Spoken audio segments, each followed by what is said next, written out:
तो स्वागत है दोस्तों एक नई वीडियो में। तो हमने जुत्सु काइसन तो देखा ही देखा है और हम सबको मालूम है जुत्सु काइसन में भर भर के सॉसेस भरे पड़े हैं, लेकिन उनमें से एक सॉसर ऐसा है जिसकी पावर को देख के अच्छे अच्छे लोगों की गांड फट के हाथ में आ जाती है, जिसने सीजन 2 में धमाल मचा के रख दिया था, जो कि क्रंचीरोल एनिमे अवार्ड शो में जिसने best side character of the year का अवार्ड भी जीता है, हमारा अपना दी ऑनर्ड वन सातोरू गोजो। तो आज की इस वीडियो में हम सातोरू गोजो की जितनी भी फॉर्म्स है जुत्सु काइसन में उसके ऊपर डिस्कस करेंगे। तो बिना कोई देरी किए हुए वीडियो को फटाफट से शुरू करते हैं। तो हमारे गोजो का जन्म दी गोजो फैमिली में हुआ था और इसके पैदा होते ही एक ऐसी लाइन बोली जाती है कि जो अर्थ का जो पावर बैलेंस है ना वो पूरा चेंज हो गया था इसके पैदा होने से, क्योंकि इतनी ज्यादा पावर होल्ड करता हमारा गोजो। और 400 साल में पहली बार ऐसा होगा कि बंदे के पास 6 आइज भी थी और लिमिटलेस टेक्निक भी थी। और लिमिटलेस बेसिकली स्पेस में डिस्टॉर्शन पैदा कर सकता है अपनी मर्जी के हिसाब से और इन्फिनिटी को रियलिटी में चेंज कर सकता है। और 6 आइज की मदद से वो अपनी बाकी सारी जो कर्स टेक्निक है उसको एम्पलीफाई कर सकता है, उसको एनहांस कर सकता है, उसको प्रिसाइज तरीके से यूज कर सकता है। ऑल तो गोजो बच्चा था लेकिन उसको बचपन में मारने की काफी ज्यादा साजिशें रची गई थी। हमने एनीमे सीजन 2 में भी देखा हुआ जुत्सु काइसन के। और इतना ही नहीं, ये बात तोजी भी एडमिट करता है कि गोजो वो पहला और आखिरी बंदा था जिसने तोजी को सेंस किया था कि वो उसके पीछे खड़ा हुआ है। मतलब बचपन से ही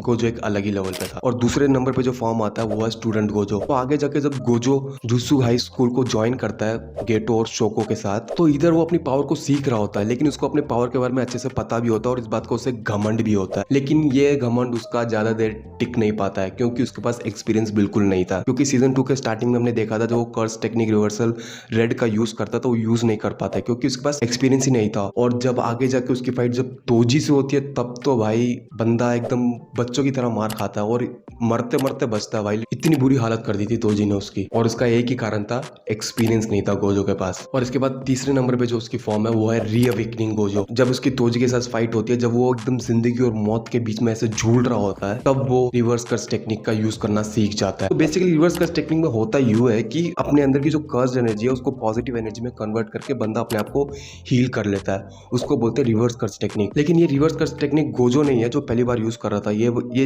इससे पहले शो को ये करना सीख चुकी थी, लेकिन वो शो को किसी को सिखा नहीं सकती थी। ये हमने एनिमे में भी देखा हुआ है सीजन 2। लेकिन अब जब गोजो सीख चुका था और इस चीज को जब वो यूज करता है अपने ओर, तो वो अपने सारे घावों को हील कर लेता है और इसके बाद वो सीधा जाके लड़ता है तोजी से। और इस फाइट में गोजो एक अलग ही लेवल पे जा चुका था। वो पहले तो रिवर्स कर्स टेक्निक रेड का यूज करता है जिससे भाई तोजी एकदम गिरता है 4 किलोमीटर दूर पीछे जाके। और इतना ही नहीं, इसके बाद गोजो एक लाइन भी बोलता है कि throughout heaven and earth I alone am the honoured one. अब इसका मतलब तो मेरे को समझ नहीं आया, बट सुनने में काफी ज्यादा मजा आया। बी ऑनेस्ट मैं बोलूं तो आई लाइक इट। वैसे तुम्हें ये डायलॉग कैसा लगता है तो कमेंट सेक्शन में जरूर बताना मेरे को। और इसके बाद गोजो और एक अलग चीज करता और वो है limitless blue plus reverse curse technique red को मिला के हॉलो टेक्निक पर्पल से तोजी पे अटैक करता है। अब ये चीज तो गोजो फैमिली में भी बहुत कम लोगों को मालूम है हॉलो टेक्निक पर्पल के बारे में। और जैसे ही वो तोजी के ऊपर अटैक करता है इसके बाद तो हम सबको मालूम है तोजी के साथ क्या होता है कि एक ही साथ उसका उड़ ही जाता है पूरी तरह से। और इसके बाद जो हमारे गोजो की फॉर्म है वो है एडल्ट गोजो, जिसको हमने सीजन 1 और जुत्सु काइसन 0 मूवी में भी देखा हुआ है। अब ये गोजो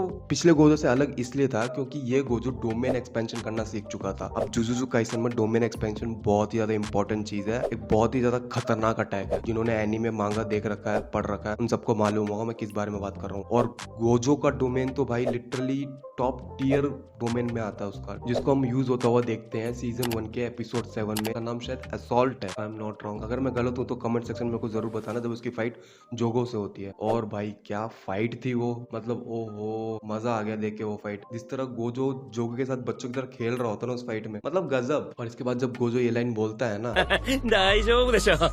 だって君、弱いもん。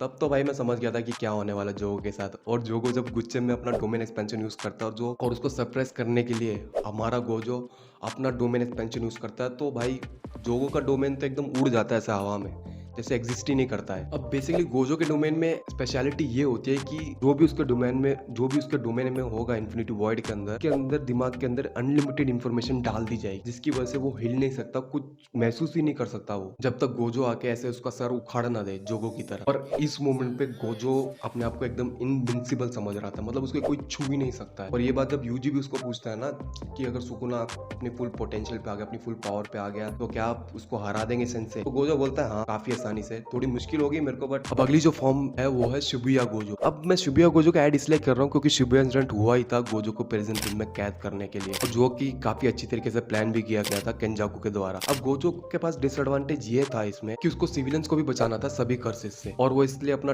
डोमेन एक्सपेंशन भी यूज नहीं कर सकता था। लेकिन वो इधर सबको शॉक करते हुए अपना डोमेन एक्सपेंशन भी यूज करता है सिर्फ 0.2 सेकंड से, ताकि जो सिविलियंस हैं उनको ज्यादा इफेक्ट ना हो। लेकिन ये चीज कर्सिस पे भी लागू होती है, उनको भी ज्यादा इफेक्ट नहीं होगा।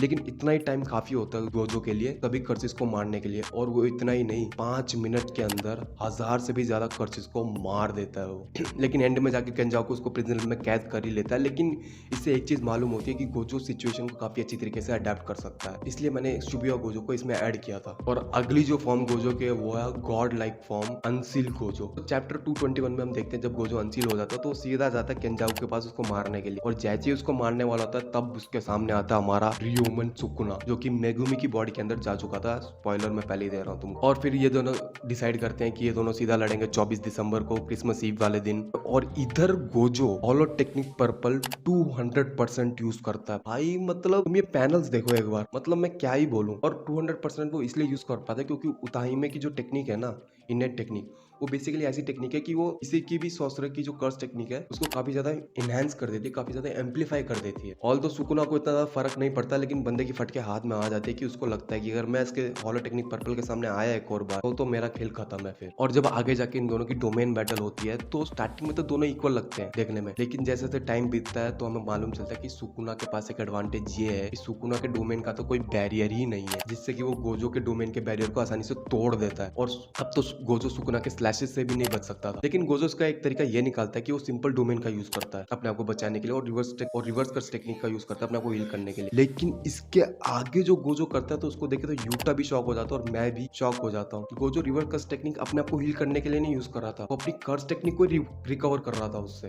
और इसी चैप्टर के एंड में हमें ऐसा भी दिखाया जाता है कि इस बैटल में कॉमन सेंस की तो कोई जगह ही नहीं है, क्योंकि ये दोनों तो बहुत ही ज्यादा ताकतवर है। और इसके बाद गोजो सुकुना के डोमेन को काउंटर करने के लिए अपने डोमेन को बहुत ज्यादा छोटा कर लेता है, एकदम बास्केटबॉल के साइज के जितना। लेकिन आगे जाके तो गोजो के साथ क्या हुआ वो मैं बताने वाला तो हूँ नहीं वीडियो में, मेरे को भी बुरा लगेगा एज अ गोजो फैन। क्योंकि मेरी अगर मानोगे ना, अगर तुम वीडियो इधर तक देख रहे हो तो प्लीज मुझे कमेंट सेक्शन में जरूर बताना अगर तुम मेरी बात से अग्री करते हो तो। गोजो सुकुना से नहीं हारा है, पहली बात तो ये, क्योंकि गोजो 1 वर्सेस 3 से लड़ ही नहीं रहा था, गोजो 1 वर्सेस 5 से लड़ रहा था मेरे हिसाब से। पहला तो जुत्सु काइसन का जो प्लॉट है स्टोरी उससे, दूसरा सुकुना से, तीसरा अगीतो से, चौथा माओरागा से, और पांचवा जो कि मेन है मेरे ख्याल से वो है गिगे अकुटामी, जुत्सु काइसन के जो राइटर हैं वो। ऐसा मुझे लगता है, मैं कोई हेट नहीं दे रहा अकुटामी को, मेरे हिसाब से तो गोजो को मरना नहीं चाहिए था। ले उसको थोड़ा इंजर्ड कर देते, उसकी सारी पावर छीन लेते, बट मार दिया, बट ओके इट्स फाइन, मैं क्या बोल सकता हूँ। ये वीडियो अच्छी लगी तो लाइक करो, शेयर करो, और अपने थॉट जरूर बताना कमेंट्स में कि तुम्हें क्या लगता है कि